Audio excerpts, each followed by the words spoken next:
Okay. Hello, this is Teresa Moore from Self Advocates Becoming Empowered.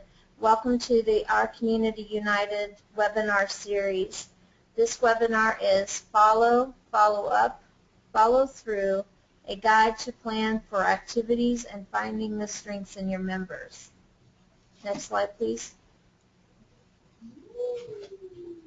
Would like to welcome you. Self Advocates Becoming Empowered. Just as a little background, received a grant from the Administration on Intellectual and Developmental Disabilities to support self-advocacy groups and organizations to become stronger. And that is why we're doing these series of 10 webinars. Next slide, please. The purpose of the guide to plan for activities and finding the strength in your members. Next slide, please. Today we will be providing a step-by-step process for planning activities and events, and we will discuss how to support people to get the most of the activity and to help your members have good follow-through. We'll make some suggestions, and we're hoping that at that point you'll also join us to make some suggestions on how you have worked with your members to have good follow-through on completing activities and events. Next slide, please. One of the things that we typically do is have a guest speaker, but I was trying to have Betty Williams from Indiana on with us for the presentation, but she was traveling today. So in all her kindness, she and I had a bit of an interview, and I will be putting in some of her comments throughout the presentation because of her experiences with putting on events and conferences. So we're talking about the step-by-step timeline that you would have. And approximately 7 months before your event, you would start your planning committee. And you would start to discuss with your organization if you have more than one activity or event that you're going to try to manage at the same time. And this happens to a lot of self-advocacy groups, and it's hard to carry off successfully 2 or more events at any given time. And Betty was discussing with me there are 2 major events that the Arc of Indiana helps the self-advocates there put together, and one is a July picnic that they do. And to have that be successful, they start in February.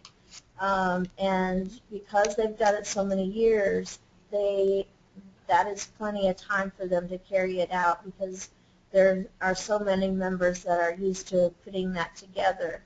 If you were going to do it for the first time, you might want to allow a little bit more time to put it together, especially if you don't have the relationships with the community organizations that you'd like to work with. So in July, they have a large picnic. It averages between 400 and 700 people.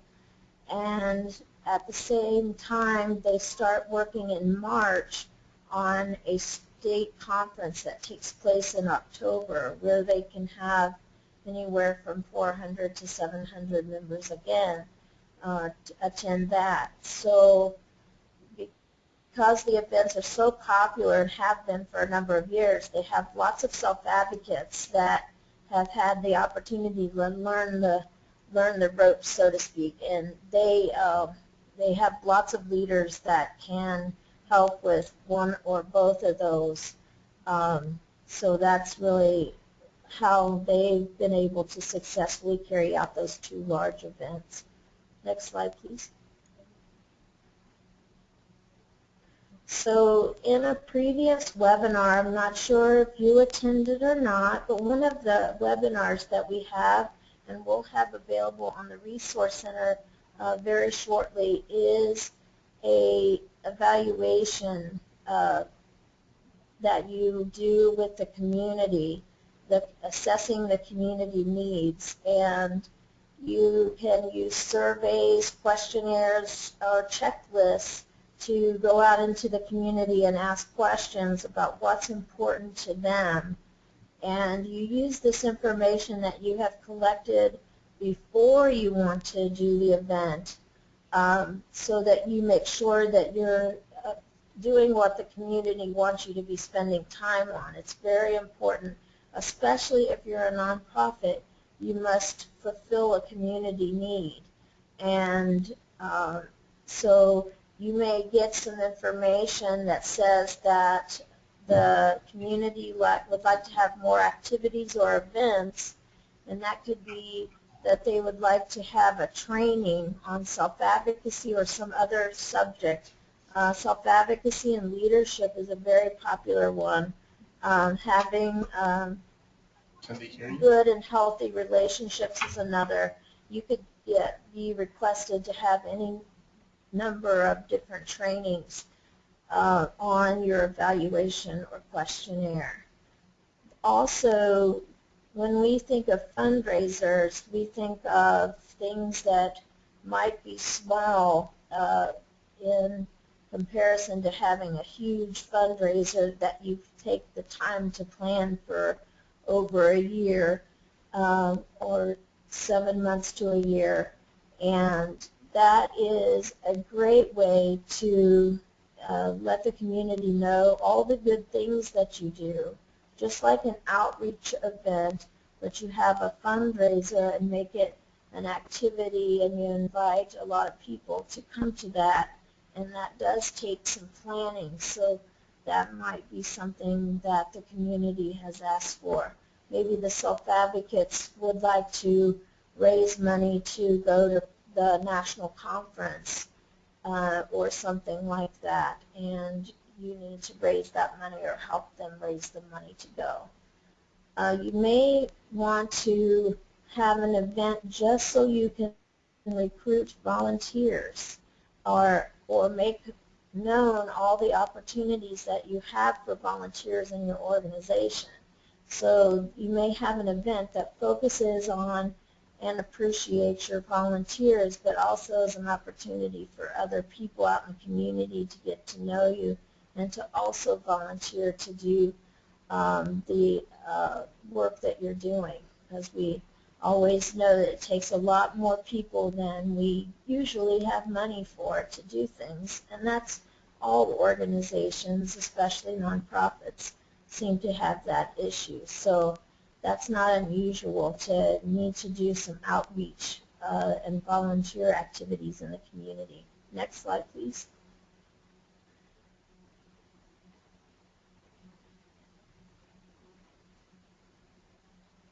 Next slide, please.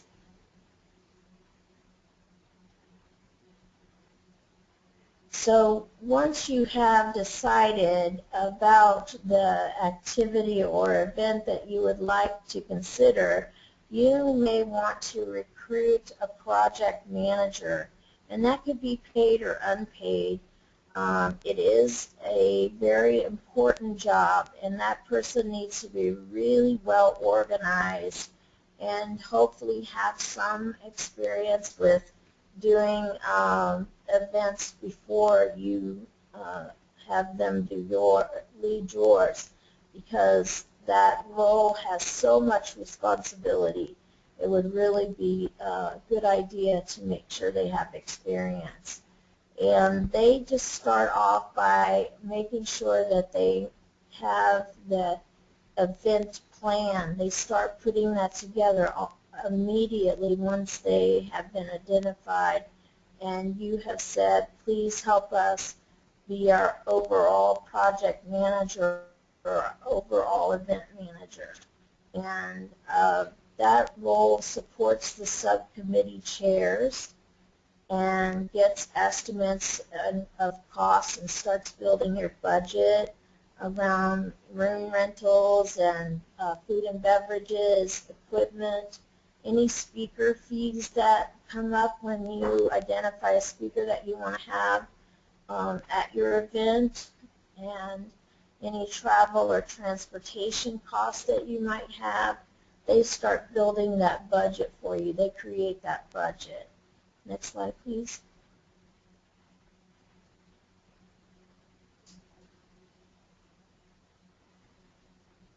And one of the things that happens about putting together an event or an activity that you need to take some time and talk about that needs list that you came up with before, and talk about who are your folks that you're wanting to work with. Who's the group that you want to work with? They are called your target audience. Is it for self-advocates? Is it for family members? Is it for other community organizations to learn about who you are and what you do? Maybe it's a local community just doesn't have that connection to you, so you want to have an event where people can come and learn about who you are. And so you want to know who your target audience is.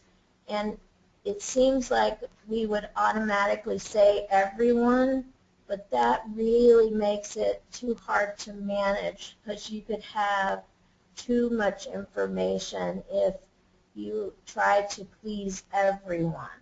So that's why you want to pick a target audience, because who is this event or activity going to be reaching out to, and what are those folks going to want to learn or get from the activity or event.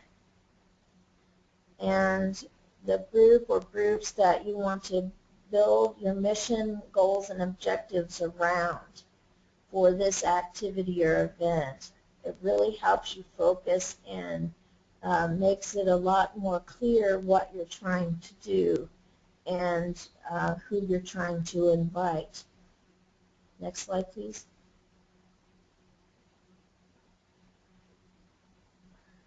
So this is a message from Betty around partnerships and who you should add to your planning committee. Betty says that they work really well with their DD partners, their University Center for Excellence, the Protection and Advocacy Services Agency, and their Planning Council. And because Betty works at the ARC, she works really closely with them. And they, each organization, if they have available enough people, they will try to identify one person that's the contact person from that organization that can be on the planning committee. And they have such long-standing relationships with all the groups that they don't have to really do much more than ask to be able to have them attend the planning committee. And you know, sometimes you'll start with the planning committee and get a little bit organized, and then you'll say, okay, who else do we need to be helping us with this? And you can invite planning committee members at any time as you identify people that you need to get help from.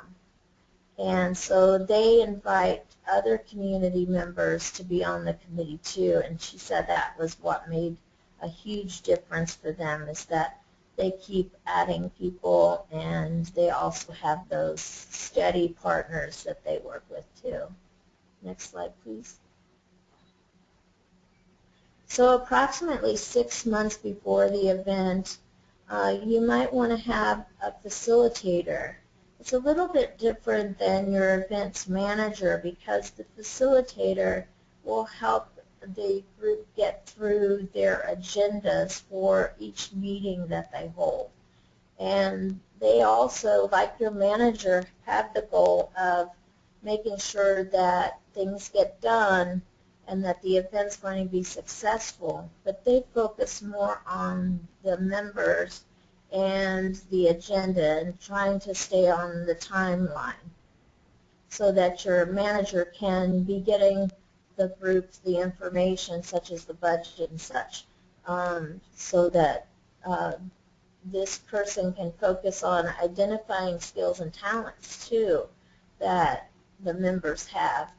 You may have 1 or 2 meetings, or if this person knows you well, they can help people also identify, oh, I know you're good at this. Remember you helped with that before. Sometimes when people ask, well, I don't know how to do anything, I'm not really sure. But if you talk to the other people who know them, they know they do something really well that would be real helpful. Maybe they're really good at doing public speaking and could be the person who does most of the large group talking if you're doing a training. And they are really comfortable with that. Usually that's the president or the vice president, but it doesn't have to be, as long as that role is clearly defined when the event happens, so that the audience can get to know who that is. Also, your facilitator will just keep meeting with the group regularly, and your events manager may be asked to go and find out some information. So that keeps the meeting moving while we get information from the manager sometimes too. Next slide, please. So event planning or activity planning, there is always the need for someone to be in charge of this really hard word that's called logistics. And that's basically the location arrangements. May involve some of the travel or hotel arrangements if you're having a training or event where there's an out-of-state speaker coming in that needs to have everything set up for them ahead. And you know, when you're looking at the place where you're going to have the event, they look at the seating room. Self-advocates, most that I've worked with, really like to have round tables as the way that the rooms get set up. And if we do that, are we going to be able to fit enough people in to the space that we're looking at, or do we need to look for a larger space? And we also need to we'll always think about whether things are accessible, especially to folks who use wheelchairs or walkers or canes. It needs to have enough space in between to make sure that that works well. One of the things that on the day of the event, especially, the logistics person makes sure that the room temperatures are comfortable. You don't want to be too warm and get sleepy, or too cold and they don't want to stay in the room. And they also, the logistics person, works a lot in advance to make sure that there's technology in the room. And that includes the computers to run the PowerPoints that we have, or music, speakers that we might need, microphones for the speakers. Maybe that is a team of speakers and you need 2, or you may need it might be a panel and you need 2 or 3 tabletop microphones for them to use. So everything just depends on what your presenters ask for on a lot of that stuff. Next slide, please.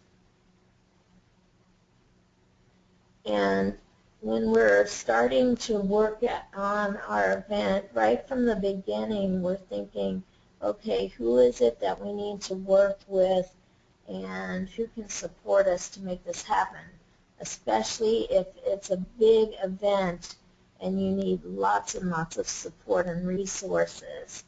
And one of the things is that when we're meeting with our planning team, we kind of say, okay, who do you know, and what do you think that we could get from the different organizations that you know? Oh, this person will help us with making sure that there is sign language interpreters or something like that.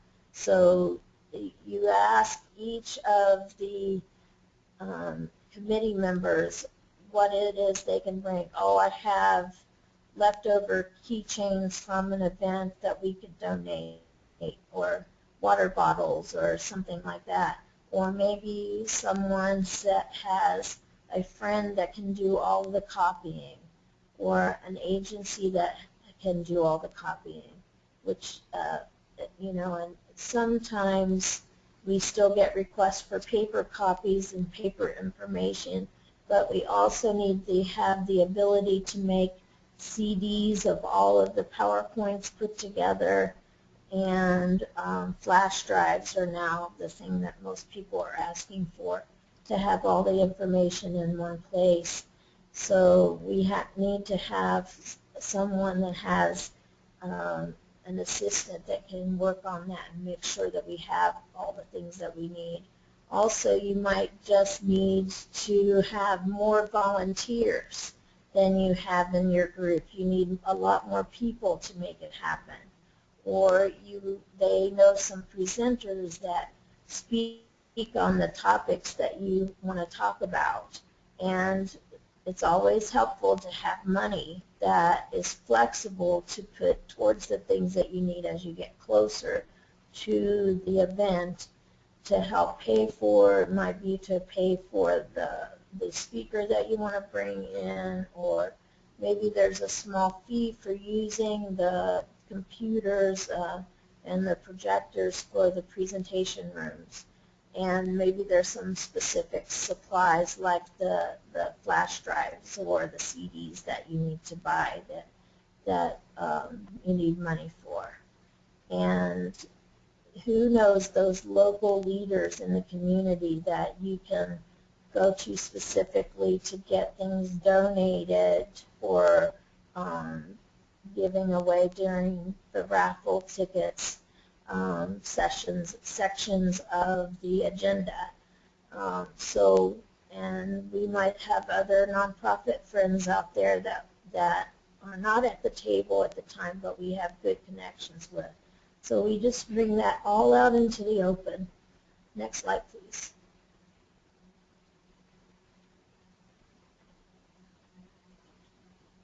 Okay, approximately 5 months before the event, you start working with your partners. I mentioned this briefly.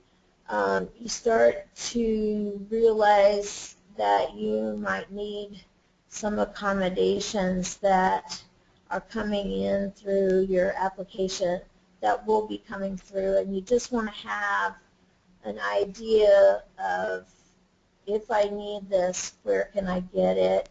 Or we have already had one request for this, and we want to know if anyone has access to this, either free of charge or would take on the charge to have this service provided. And we have members in the past that used the cart services, and that's a communication that it uses a machine and types up all of what is being said for an individual and puts it on a computer for them. And it also provides a translation for them when the event is done of all the conversation. And then sign language interpreters. There are very strict rules on how many you need during an event, and you may want to check in with your deaf and hard of hearing community on what the requirements might be for sign language interpreters. Next slide, please. So approximately 5 months before the event, you start thinking about publicity and what you have access to, and your facilitator can help you work on a publicity plan. We will have several slides about publicity because it is such a huge piece of putting on any event or activity that you want not your typical folks to show up to, especially. So you create a publicity plan, and you start thinking, okay, what is the name of our event? What is this all about? What's our conference about? What's our training about? Do we want to make a logo that's just for the conference, or use our logo and just a really cool name with it to identify the conference? And so you start thinking about that, and you work together and get all the ideas out, and then you work towards finalizing it as you proceed through your plan. You identify staff and volunteers to start thinking about who knows about media. If you want to have an event that is really publicly known, you want to make sure that you plan for television, radio, newspapers. So who has experience in that? Try to see if anyone on your existing committee has that, or if they know someone to invite in that can help you think about those things. Also, volunteers are needed to help with our guest speakers, special guests that we want to invite. Might be legislators that you want to invite, or leadership in your DD networks to invite. So you make a list of people that you might want to attend the event so that they can also get to know you. You start thinking, now that you've got the name of the event, you start thinking about all of the design of anything that's printed that you want to go out. Maybe you want to put printed labels on your CDs and have information that is on the flash drive that shows the logo of the event. And then you have all kinds of different printing and signs that you need to make. You need to make things that are accessible and friendly for people to use on the day of the event. You also start thinking about all the different things that you might put online and social media, such as Facebook. And we continue to talk about this, that at this point you're starting just to brainstorm about these things and make sure that they get talked about, and starting to talk about who it is that you would like to be a presenter or an entertainer at the event. If you're doing a community event where you're trying to gather new members or connect with the community, you might want entertainment for this activity. So you start talking to people and see who people know, because most of the time there's somebody in the room that knows somebody, and it's just really good to brainstorm all of this information out with the facilitator and get that captured so that before a couple of meetings, you have a really good sketch of what you have available to you and some of the questions that you want to ask. Next slide, please. So in month 5 months before the event, with the planning committee, the project manager will do some budget reporting, and you want to confirm the date of your event just to make sure, now that you have a little bit more of how big you want it to be, how much support you have existing on your planning committee, and you have a better idea of who your target audience is, you want to select that date. Just like Betty and her group did, you want to find a time that really works for people, and they have found that July works great for the picnic and that October works great for the conference. That's a really successful time period for them. I'm sure they tried many different times, and that's what seems to work the best.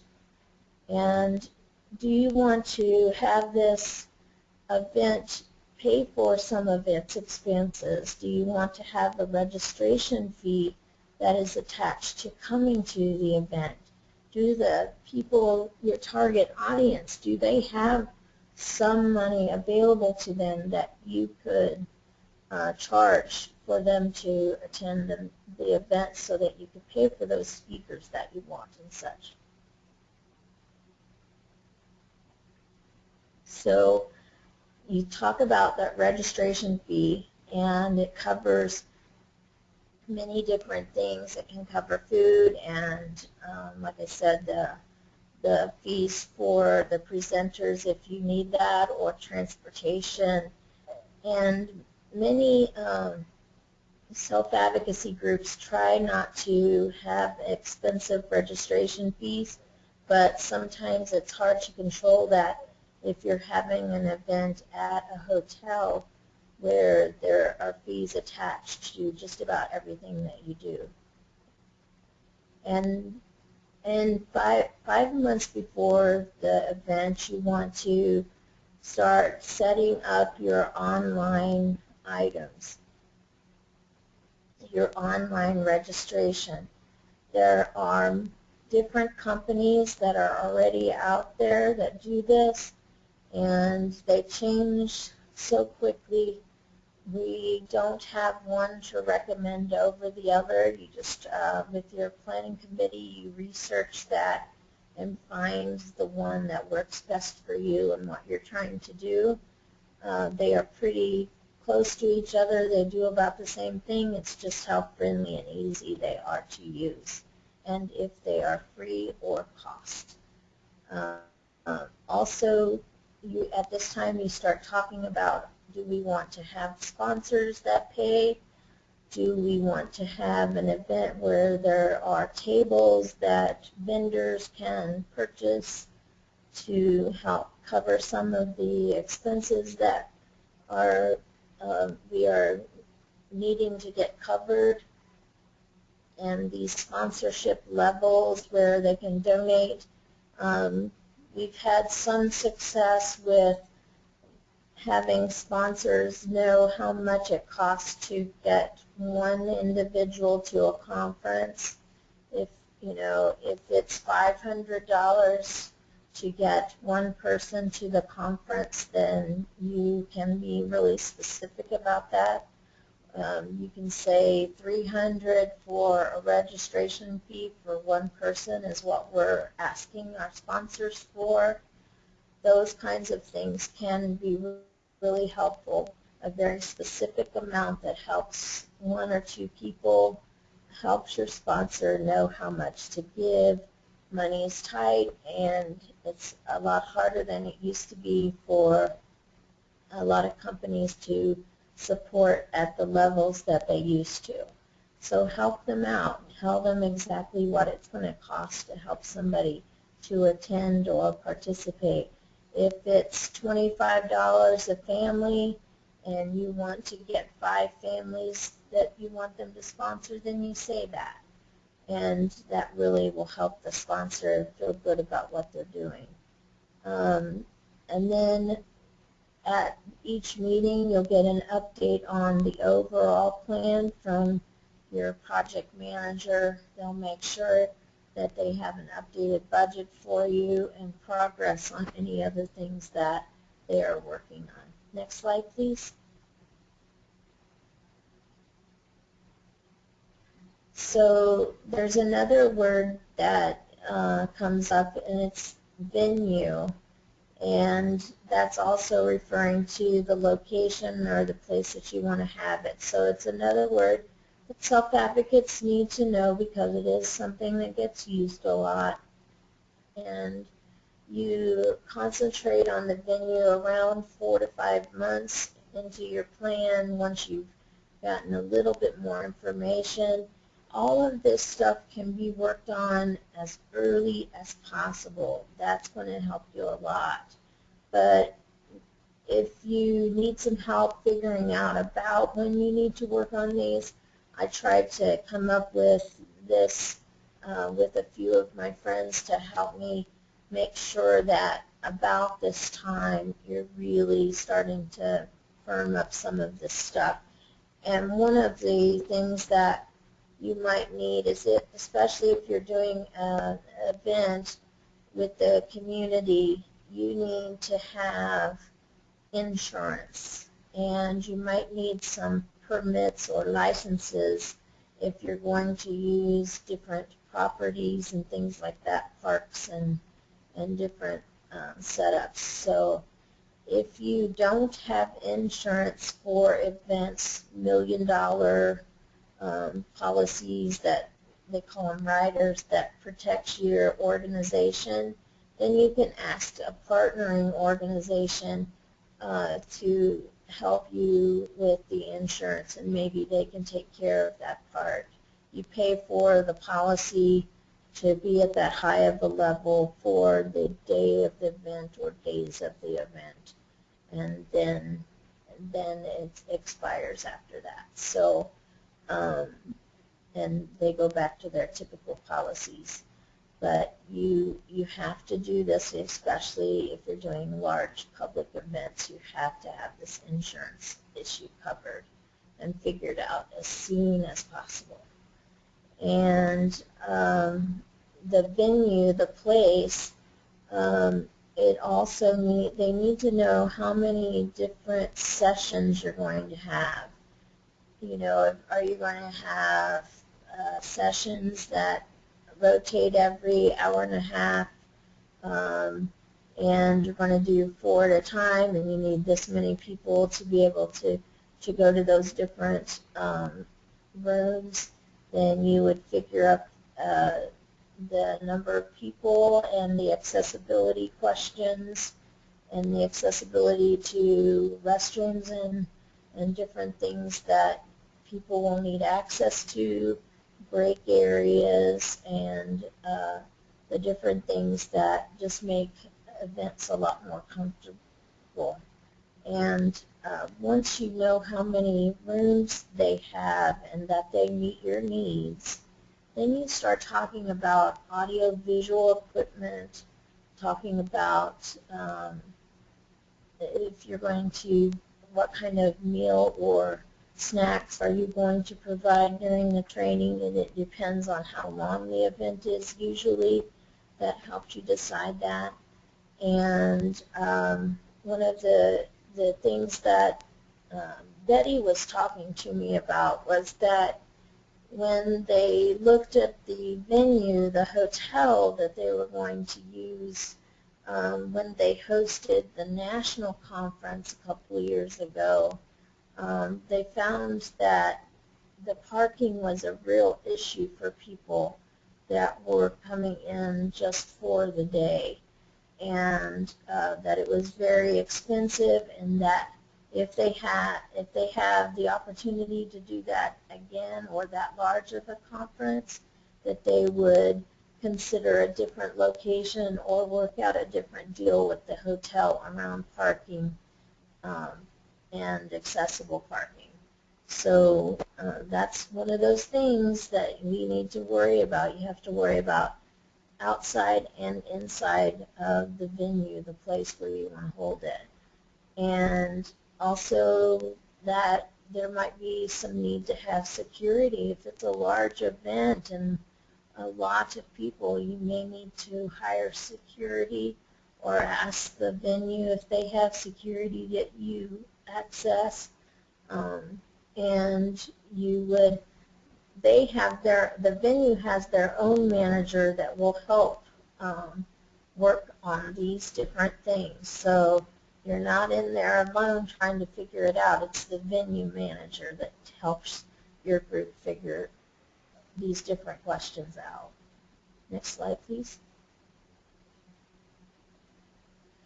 And around 4 months, you will be thinking a lot more about your presenters and your entertainers. Your project manager will really be confirming those different folks.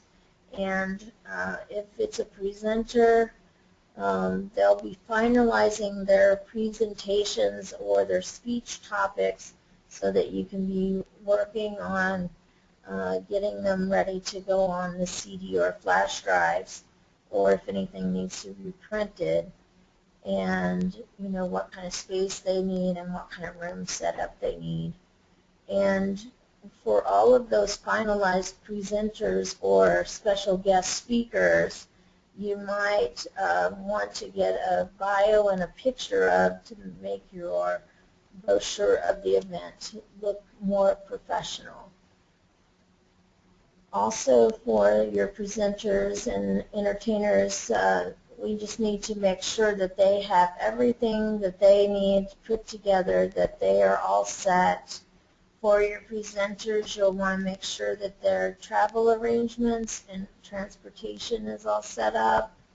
If local presenters are coming, do they need help with the transportation? I've actually had that paid for as part of one of my fees when I was a local presenter, since I don't drive, and that worked out really well to have the event pay for that expense for me.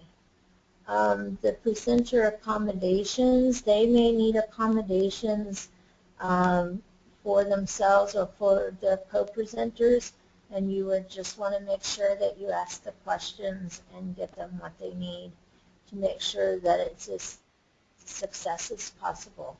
Also, you want to have contracts for any out-of-town presenter or for entertainment. You want to have contracts that get signed. You also want to have your venue or location have a signed contract also. And you need to make sure that individuals that are signing those contracts are eligible to sign contracts, that they do not have a guardian or their guardian signs for them on that issue. But it's just to make sure that it's a legal document. You do need to make sure that the individual is able to sign that contract and represent the organization. Next slide, please. And we continue to work on our publicity plan in the 4-month range also. And once you have solid information that you can put up on your Facebook pages, then you get that ready. You also may want to develop a YouTube video that you can put up on your Facebook page or advertise the event. If you want it to be a very specific group of people, have something that you can send to people as a link and get them all excited about it. And then make sure that you put your event on your partners' calendars.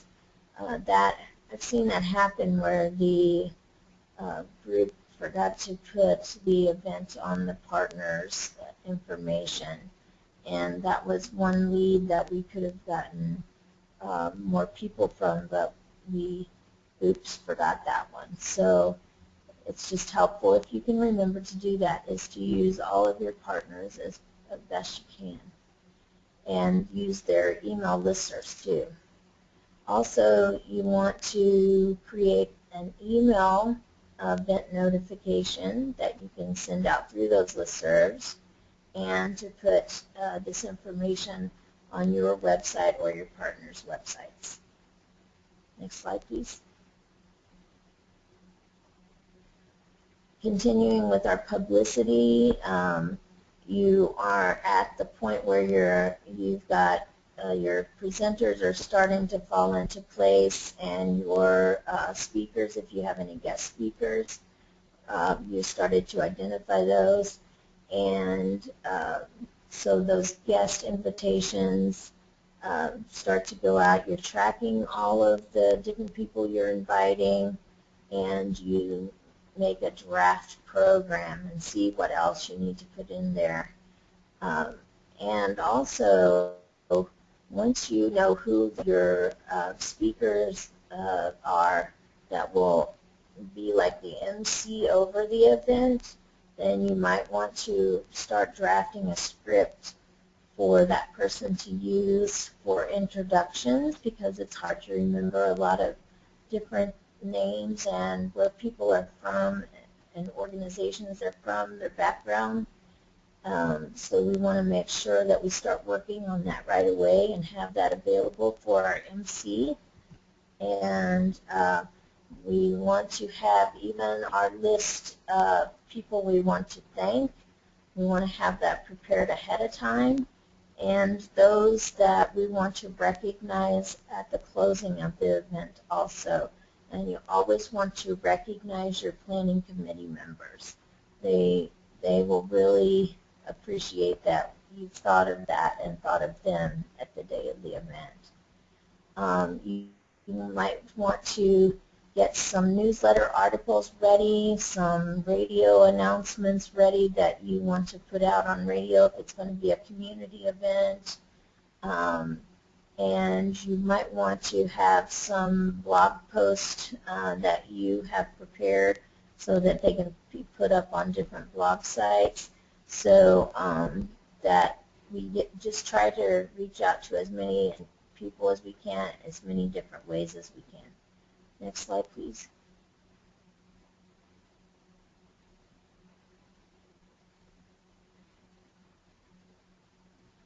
Three months before, that publicity is still going strong.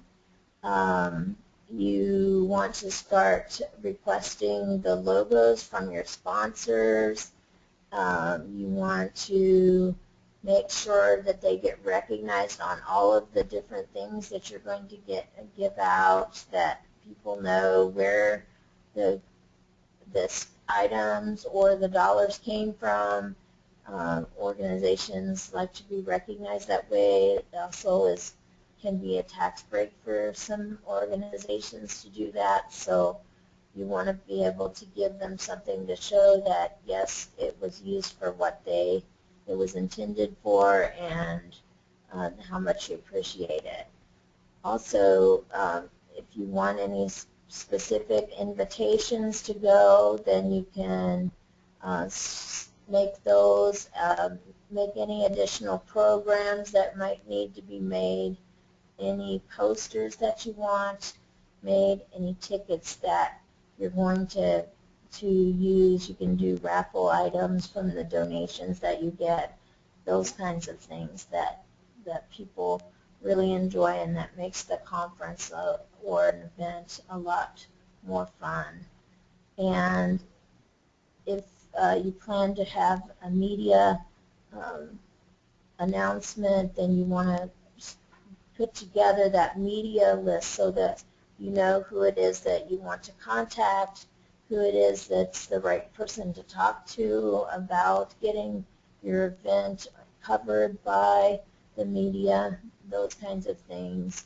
And you want to have a news release that you can put in the newspaper or into a newsletter or on a website, and just as many things that you can prepare ahead of time, the better it will be for everyone, because you'll be getting close now, and you'll want to make sure that you have as many things prepared as you can. Next slide, please. You want to also send out reminders. Even though people may have responded, may have registered, it's still good to send out reminders and make sure that they still have on their calendar that they didn't forget that they are registered for this event, and that you appreciate them coming and how much it means to have you come. Also, to your presenters, you want to just confirm again all the different accommodations that they requested and that they're in place now, and make sure that you get that copy of their presentation so that everyone can have it on their CD or their flash drive.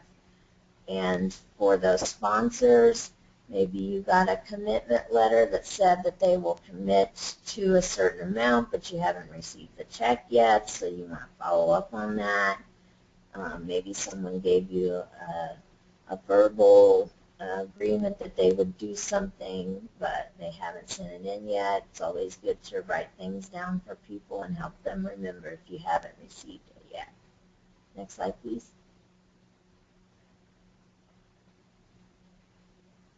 And the publicity is really important, again, because you just want to make sure that you have that announcement ready for the press if you're going to do that community event. And now you can include some of your keynote speakers, your presenters, any celebrities that you have, any VIP guests that you're going to have attending. You can put out an updated announcement as those things get confirmed. And make sure that everything is working on your partner's website, and that all the organizations that said they would advertise for you are putting those up on their website or sending them out through their listservs. Next slide, please. So we're 1 week before the event, and your event manager and your facilitator can help each other with this. They want to make sure that you meet with all of the committee chairs you had, especially you had your publicity plan, you had your outreach plan, you have your finance committee, you have your overall committees, planning committee, and you want to check with the different folks to make sure that you have remembered everything that you wanted to do. And you always have a backup plan. We always were ready to jump in if somebody did not come, to be able to give a presentation that may be similar topic area, or a topic that we know that people would say be really interested in attending, just in case someone did not come and you just do a replacement. These are especially if you have a big event.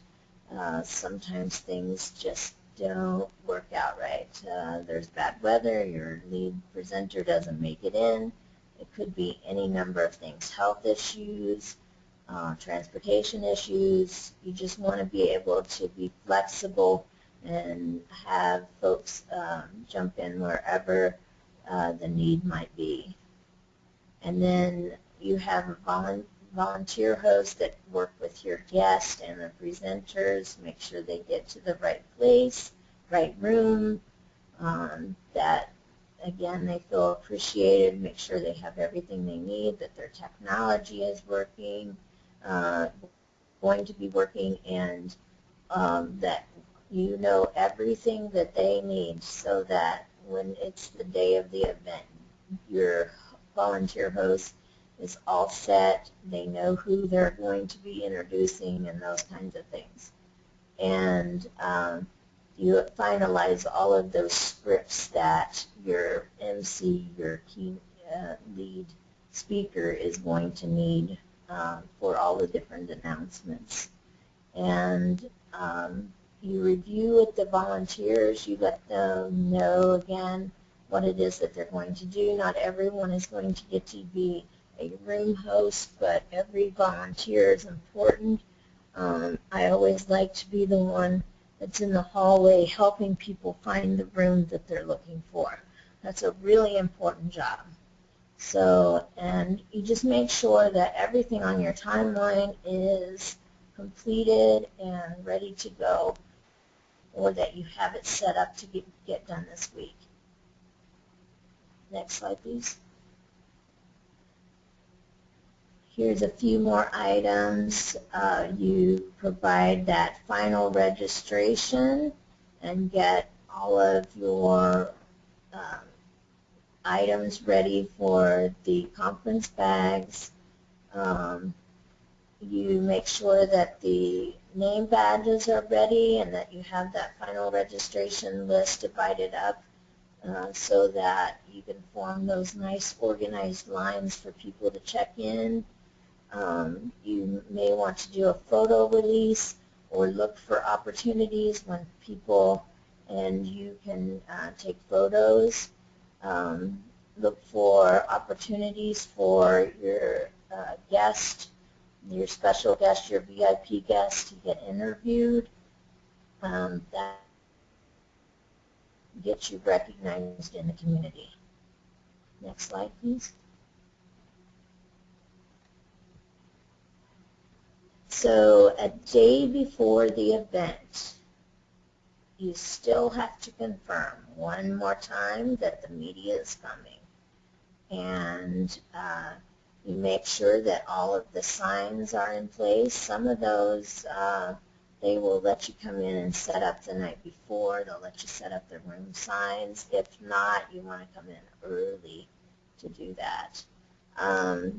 And you get your registration tables ready, and your media tables are prepared, and you stock all items like name badges, and because there's always some folks that come that didn't register ahead of time, and that you have to be prepared to take any registration fees if there was one from those that are coming just for the day and did not pre-register. You got to have all your pens and pencils and all your giveaway items, your flash drives, all of that stuff needs to be ready to go and in your conference bags. If you're going to be recognizing anyone for a specific award or trophy, you want to make sure those are there, and you deliver as much as you are allowed ahead of time, the night before or the day before the event, as the venue will let you, just because it is a lot to manage if you are doing a large conference. And even a small training has a lot of stuff that you need to have ready and together before the day before you go in the event. Next slide, please. The event day, you have copies of all the instructions or directions, where things are, how to use different items in the hotel, if they have a media room, a computer room. You have all of those things available. You make sure that you have all the doors and those keys and things unlocked, any parking permits for your guests that they need, any parking stamps that you might need to be able to validate parking.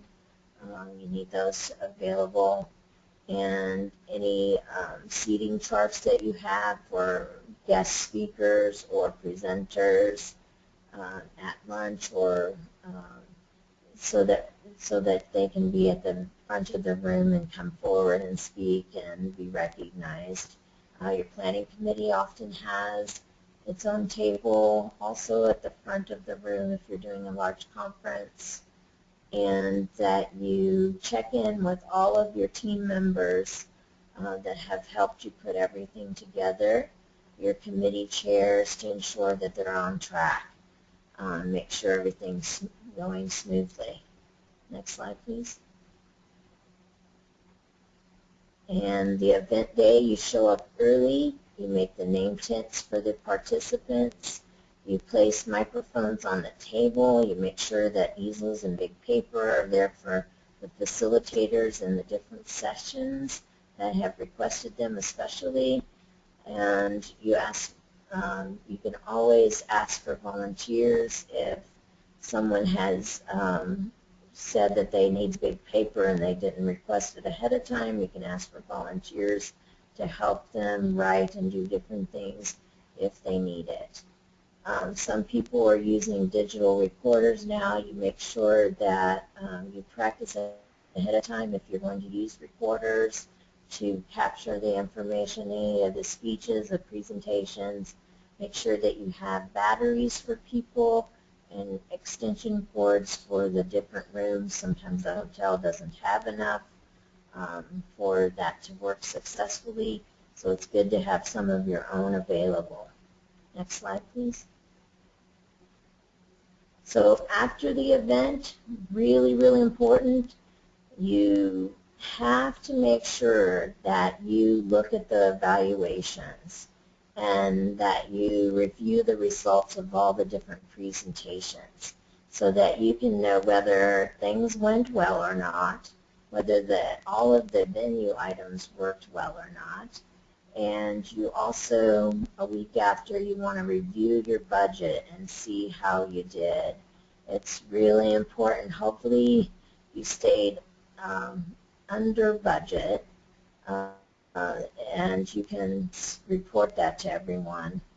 Or there may still be some checks coming in that you haven't received yet from vendor tables. Hopefully you got them all ahead of time, but if there's any lingering items, then you can make sure that they get put on your budget. Any post-event publicity, sometimes it's good to have that picture series that comes up on the news that says, this past weekend they had this event in such and such community and it was a real success, and they can flash a few pictures up from the event, and so that people, again, have another opportunity to learn who you are and what you do. And one of the things that happens also is that you meet new people and you meet new organizations and new businesses, and there might be some fundraising development opportunities that you can create for the next event or for your organization. So you want to make sure you pay attention to all of those that came, any of those that were giving out information at the vendor tables, that you have an opportunity to learn who they are and what they do, and maybe you can partner with them, or maybe they will be your next donor. You don't know. And then membership development. All those people that came now need you to take the opportunity to thank them for coming whenever possible. If they gave a donation or a card or any of that kind of stuff, you want to follow up with a letter and make sure that they get recognized for attending, and that you would encourage them or invite them to be a member, and that you hope that this is the beginning of a long relationship. Next slide, please. And some of the activities that you might consider are that you have to do after the event is make sure you've gathered all the receipts and that you look at all the final registration information. Remember those walk-ins that you never know who that might be, so you need to pay attention to that. Again, you make sure that every time that budget changes that you get an updated, that you're keeping track of it, making sure that you planned correctly. Because if you did not plan the money correctly, we need to know that. And if you're under budget, what are we going to do about that? How are we going to get that taken care of? And hopefully everything's been planned so that you are under budget and not over budget. Make sure that you do your thank you follow-ups with your sponsors, your volunteers, your speakers or presenters, all of those that donated, individuals, and that you thank the media. Next slide, please. And one of the things is in the meeting rooms, you collect all of the big papers that are on the easel boards. Make sure you collect all of that information. If it's not information, make sure that you leave everything in good shape in the room. You do want that hotel or venue to say that we were really a great group to work with and that we cleaned up after ourselves and got our stuff out of there in a timely manner. And that you just want to review with the overall planning committee, what would you have done differently, what would you change on the timeline, what was the thing that we did best, what can we improve on, and wrap all of everything up with the pictures that you've taken into newsletter articles and send them with your thank you letters. Next slide, please. One of the things that we as self-advocates sometimes struggle with is figuring out what we know how to do. And so we're going to talk a little bit about finding the strength of your members. And there are barriers to completing planned events. There are things that get in the way that can happen, and not finishing those different committee plans, also, they can really affect what you're doing. If you're doing, if you're part of a planning committee and your committee doesn't meet, then that part of the plan or part of the planning, the event gets really behind. And sometimes it's hard to ask for help. Maybe when you said you could do it, you thought you could, but some things come up. Maybe the things that you thought you could do are taking longer than you thought they would, or that it needs a whole different skill than you thought it did, and you get stuck on your to-do list. And that happens to all of us, not just people with disabilities. Next slide, please. So one of the things that we can do as a group with our facilitator, we can brainstorm what the barriers are that we're running into to get things done. And we can brainstorm the different problems that we're having with different things and come up with solutions. And usually when you put those things together, you really do start to piece the pieces together. One of the things that many of the conferences do is they have 2 presenters, and so you can make sure your partner presenter is really well organized. If you're a big picture person and you have trouble with the details, make sure your partner is a detail person, that you complement each other well. And that whenever possible, if you can't meet in person, do it by phone. When I was talking to Betty, a lot of their phone calls, their meetings were done with phone calls. And she said when they did the national conference, they would even have the whole board be on phone calls if they needed to make sure that they didn't get behind schedule. And Betty's advice, don't think that you have to do everything by yourself, that it is the group's event and they need to take their part in the responsibility to make it happen. And if it's not going to work exactly the way it did, we need to adjust things so that they can still get done, or maybe that part just doesn't happen and we can either drop it or replace it with something else. But it is the self-advocate's responsibility to make sure that things get done. But the people that are helping them, they can do a really nice to-do list and give it to the different people that said they would do different things. And partnering is a great way to work together. And what I'd like to do is to take a moment to open it up for questions or comments. If anybody has any questions or comments, Juliana, would you let me know, please? Does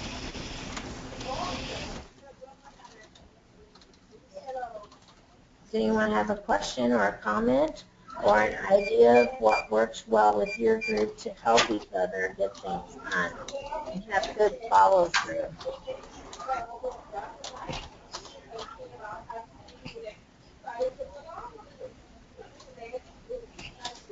So far, I have no questions. Wait, Okay. I have something.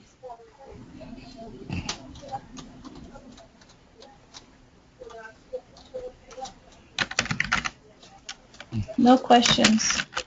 Okay. Um, well, the one good thing about questions is that they're always good to ask, and you can always ask them after the call too if you think of something. We want to make sure that self-advocates feel that they have responsibility too.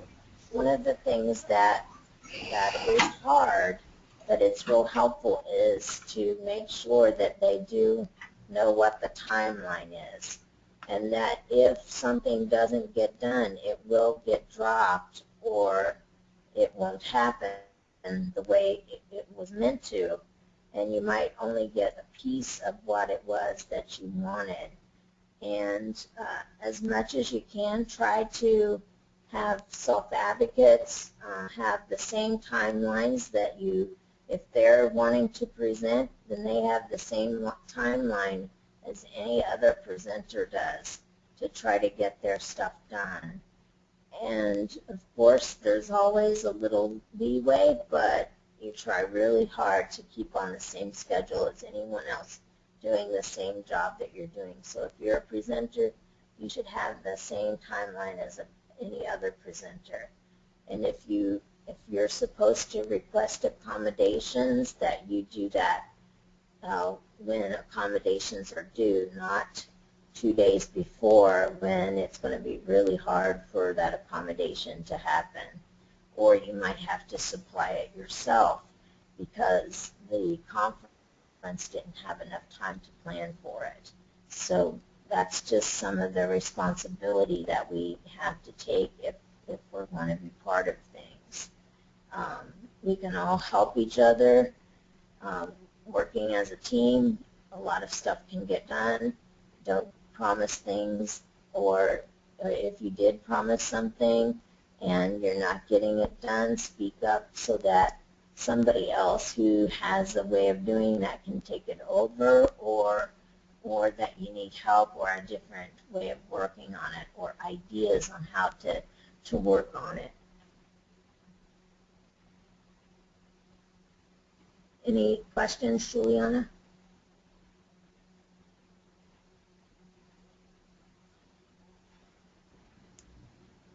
No more questions. Next slide, please.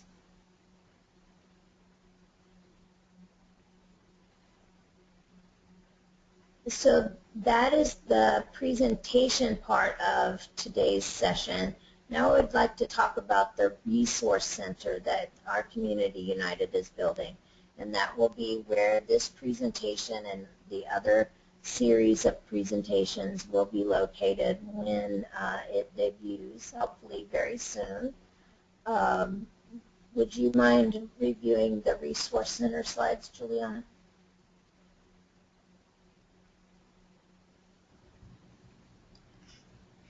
All right, so our Community United activities include conducting a national survey, and it's a mini survey of the we need topics for the last 2 webinars. We're going to do a mini survey. And so far, our Community United has hosted 10 webinars, and just like Teresa said, they'll be placed on the saveusa.org website under the Resource Center.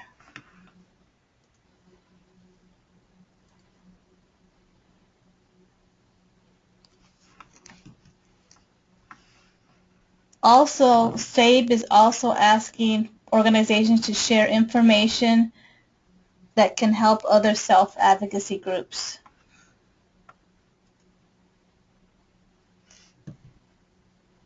We're looking for topics about using technology, trainings, activities for groups or organizations, PowerPoints, toolkits, sample forms, favorite websites, helpful hints, handouts, marketing items,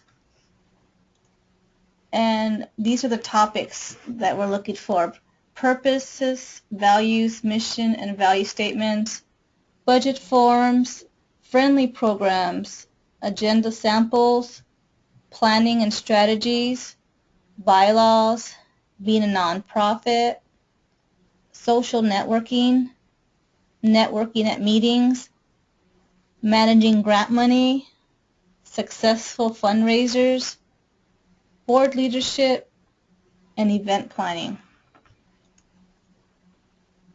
Here's a sample document that you can look over on something that's pretty accessible and people can read, and this is just information on officer positions and their roles.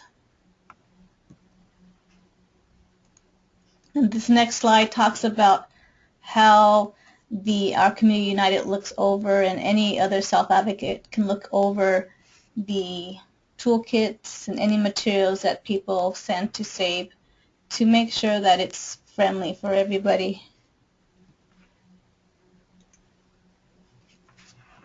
Our next webinar is going to be Monday, October 21st, and that topic is using technology for outreach and marketing strategy, Facebook or online newsletters. Also, the last two webinars, the first one will be November 4th and the second one December 2nd. So be on the lookout, and again, we're looking for topics for those last two. Thank you, Juliana. Has anyone made a comment or asked a question? No. Okay. Well, I'd like to thank you for attending the webinar. I hope that you found that the information was useful and that it will be made available very soon on the Resource Center. In the meantime, if you would like to go over the slideshow with your group, you can send us an email and we'll send you the PowerPoint to use to how to put on an event or a training and how to start having that conversation of support with your group members on identifying their skills and talents so that they can be helping more with how to put on these events. There is lots of talent out there, and all we need is the opportunity to have the experience. I'd like to thank everyone for being on, and thank you, Juliana, and we will see you next time. Thank you.